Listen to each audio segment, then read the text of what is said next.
Baqrat Qalstanyan bir neçə dəfə cəhd elədi və siyasi nəticəyə nail ola bilmədi.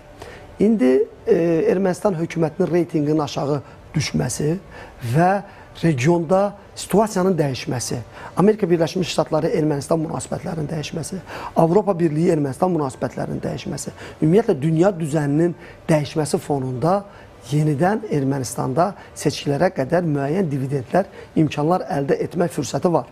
Qalstanyanın hərəkatını o cür başa düşmək lazım deyil ki, bu şəxsən öz hakimiyyətə gəlmək istəyir.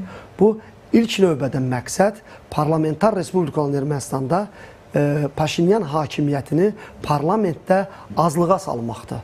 Azlığa saldıqdan sonra, çoxluğu itirdikdən sonra hökuməti fərqli siyasətçilərlə formalaşdırmağı mümkün ola bilər nəzəri cəhətdən. Ancaq mən düşünürəm ki, həmin o keşişin bu prosesə rəhbərlik etməsi və Ermənistan kilsəsinin də çirkli keçmişinin olması, Paşinyanın əlində olan bu kəşfiyyat məlumatlarını, dövlətin başçısıdır, əlində olan informasiyalarını bunu ifşa etməyi, bunların perspektivlərini azaldır.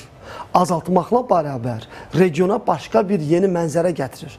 Nədir bu mənzərə? Bizim regionda əsas zərərli hüceyrələrdən biri erməni kilsəsidir.